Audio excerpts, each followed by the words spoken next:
تو ایسی تربیت کا کیا فائدہ؟ تو یقیناً وہی تربیت فائدے والی ہے جو اخروی زندگی میں فائدہ پہنچائے۔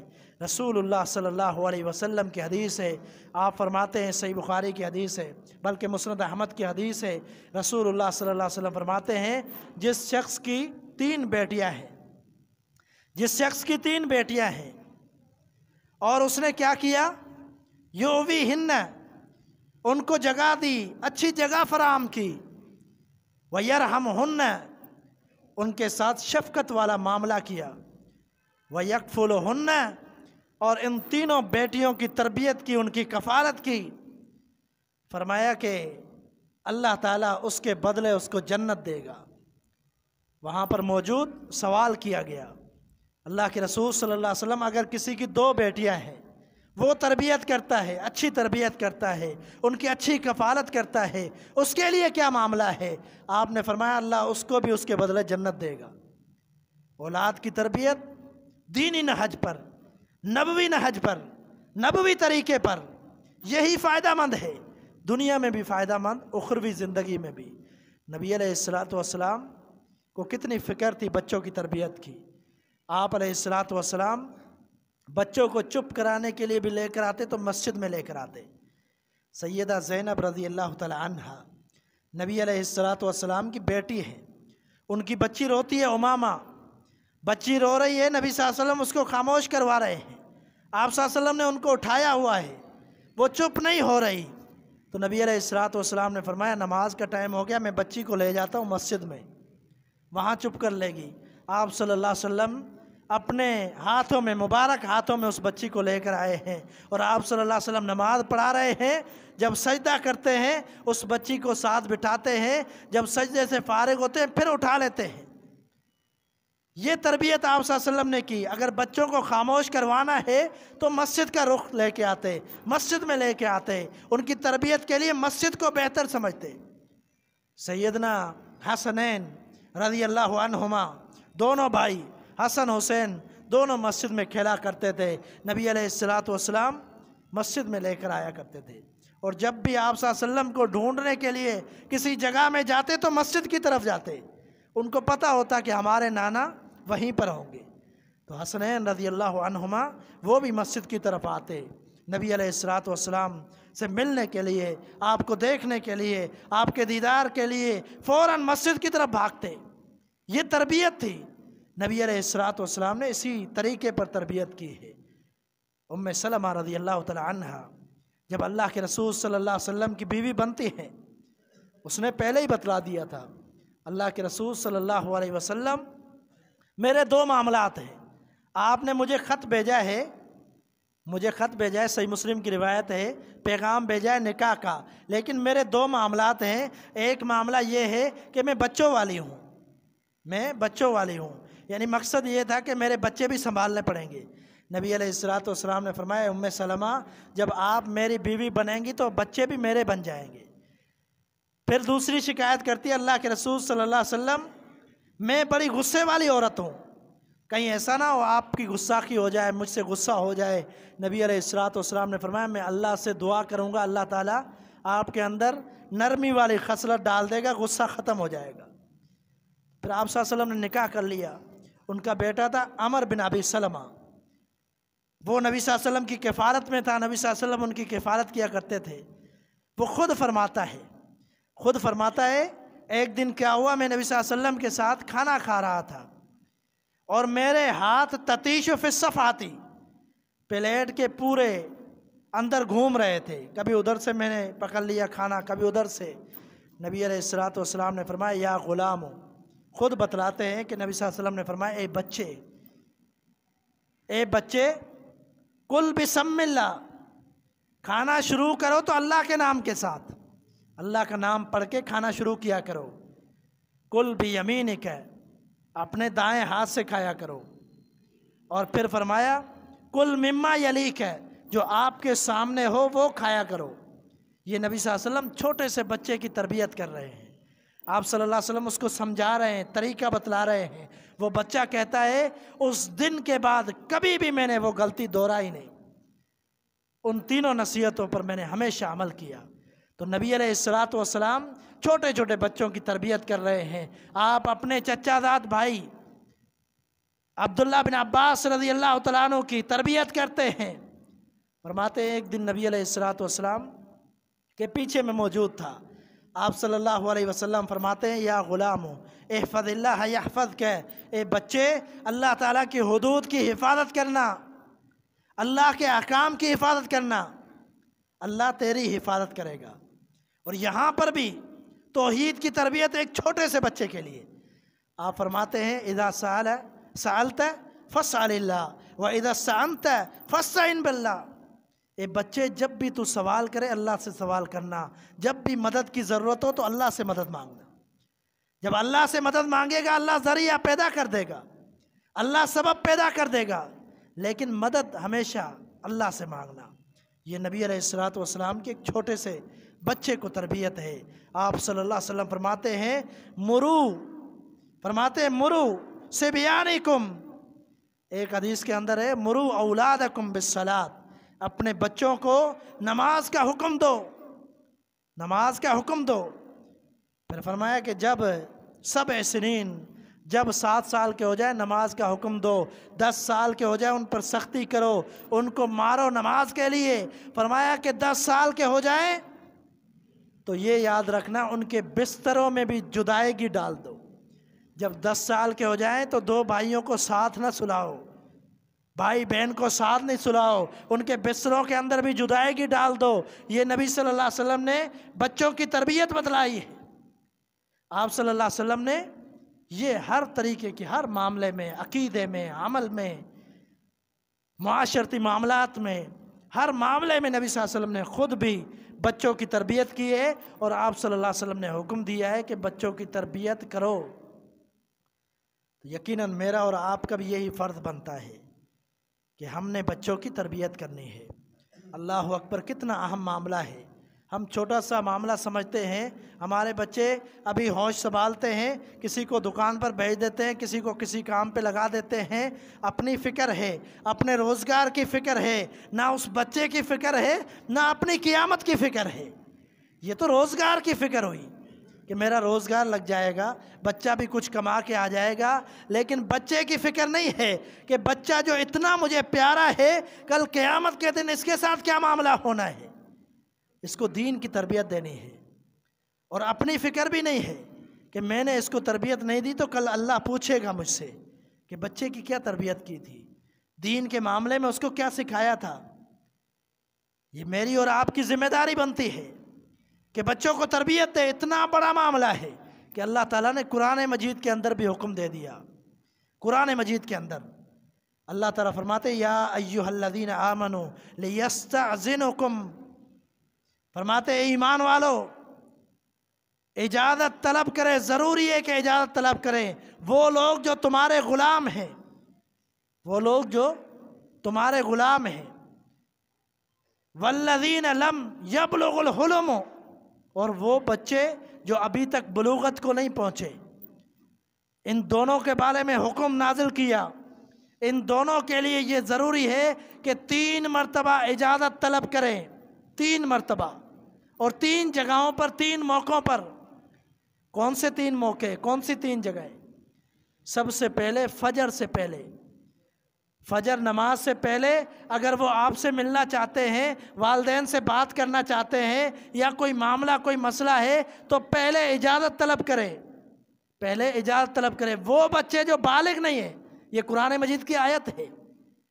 اور جس وقت ظہر کی نماز ہوتی ہے اس کے بعد بھی اجازت طلب کریں، یہ قرآن کی آیت ہے۔ اور عشاء کی نماز کے بعد بھی اگر نابالغ آپ کے بچے ہیں، 10 سال کے، 11 سال کے، وہ بھی آپ سے اجازت طلب کر کے پھر آپ سے ملے۔ اور کیا فرمایا کہ یہ تینوں وہ ٹائم ہیں جو پردے کے ٹائم ہیں اور علیحدگی کے ٹائم ہیں۔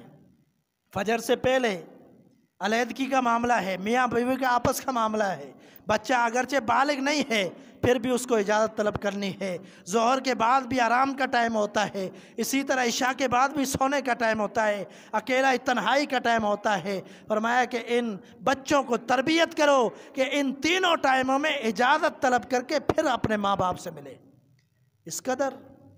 اور آج کیا معاملہ ہے، دیکھنے کو ملتا ہے، سننے کو ملتا ہے، چھوٹے چھوٹے معصوم بچے ہوتے ہیں، ماں باپ اگر نہاتے ہیں تو وہ بچے بھی ساتھ نہاتے ہیں، حالانکہ یہاں کتنا معاملہ ہے، واضح ہو گیا۔ قرآن مجید میں اللہ تعالیٰ نے بچوں کی تربیت کے لیے حکم صادر کر دیا، تو اتنا بڑا معاملہ ہے جس کو ہم معمولی سی سمجھتے ہیں کہ بچوں کی تربیت کوئی معاملہ ہی نہیں ہے، اتنا اہم معاملہ ہے۔ اسی دن سے، اسی بچپن سے، بنیاد سے اگر تربیت شروع کریں گے تو بڑے ہو کر بچوں کو پتہ چلے گا کہ ہم نے کیا کرنا ہے۔ اگر یہاں سے تربیت شروع نہیں کی تو پھر بڑے ہو کر بچوں نے وہی بننا ہے جو انہوں نے سیکھا ہے۔ اور جب ہم چھوٹے بچوں کو 10 سال کا بچہ اس کو جب دوسروں کے حوالے کر دیتے ہیں تو اللہ کی قسم بڑا ہم ظلم کرتے ہیں۔ دیکھا ہے آج معاملات، دیکھیں ہیں کیسے کیسے معاملات، کیسے کیسے مسائل اٹھ رہے ہیں۔ ایک چھوٹا سا بچہ 10 سال کا، 11-12 سال کا، بالغ نہیں ہوا، اس کو دکان پر لگا دیا جاتا ہے۔ اللہ کی قسم جو ان بچوں کے ساتھ سلوک ہوتا ہے ہم نے اپنی آنکھوں سے دیکھا ہے۔ کیا اس بچے کی تربیت ہوگی؟ کیا وہ نماز پڑھے گا جو اس عمر میں ہی سوچ یہ لیتا ہے کہ مجھے کمانا ہے، کھانا ہے، پیٹ کو پالنا ہے، ابا کو بھی دینا ہے، خود بھی بچانا ہے، 10 سال کا، 11 سال کا، پھر اس کی دین کی کیا تربیت ہوگی؟ ہم دوسروں کے حوالے کر دیتے ہیں اپنے بچوں کو اس وقت جب پیارے پیغمبر اور اللہ رب العالمین نے حکم دیا ہے کہ ان کی تربیت کرو۔ تو کمانے کے حوالے سے جب ان کی عمر ہو تو ٹھیک ہے، ان کو کمانا چاہیے، لیکن جب بچے بلوغت کو نہیں پہنچتے تو خدا را اپنے بچوں کی خود حفاظت کریں، نگہداشت کریں، اور یہ معاملہ معمولی نہ سمجھیں۔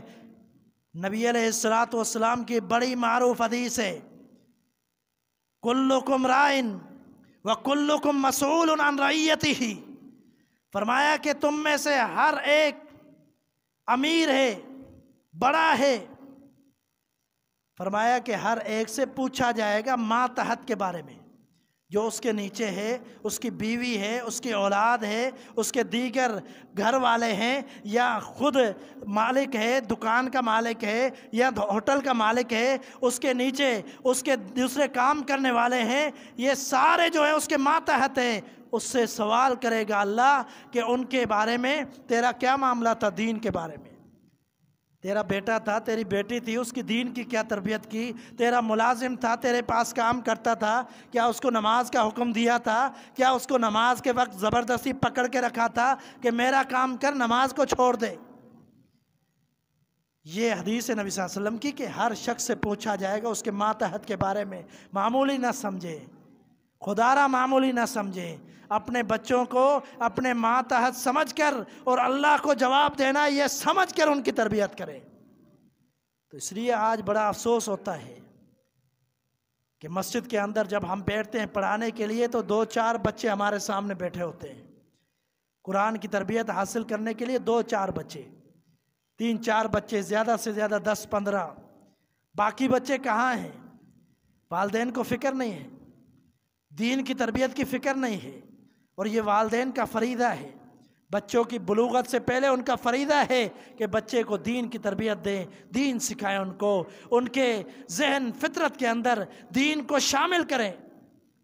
جب بچہ بڑا ہوتا ہے پھر وہ اپنی سمجھ کا، اپنی سوچ کا کام کرتا ہے، وہ بالغ ہو جاتا ہے، لیکن جب تک بچپن میں ہے تو ہمیں ضروری ہے کہ ہم بچوں کی تربیت کریں، ان کو سکھائیں، قرآن سکھائیں، قرآن پڑھائیں، حدیث کا معاملہ ہے حدیث سکھلائیں، قرآن کا ترجمہ پڑھائیں، ان کی تربیت کریں، زیادہ سے زیادہ ان پر پابندی ڈالیں کہ اب فارغ ہیں، چھٹیاں ہیں اسکول کی، تو مسجد کے اندر زیادہ ٹائم گزاریں، مسجد کے اندر زیادہ ان کو قرآن کی تربیت دیں۔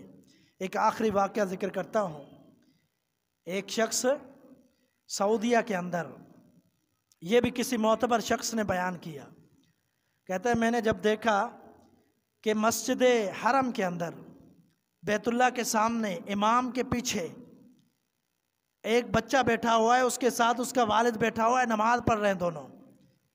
نماز سے میں فارغ ہوا، میں نے اس والد سے پوچھا، میں نے کہا مجھے بڑی حیرت ہے کہ آپ تو بیٹھے ہیں لیکن بچے کو بھی جگہ مل گئی اس جگہ پہ۔ یہ تو وہ جگہ ہے کہ لوگ بڑی مشکل سے یہاں جگہ حاصل کرتے ہیں نماز پڑھنے کے لیے۔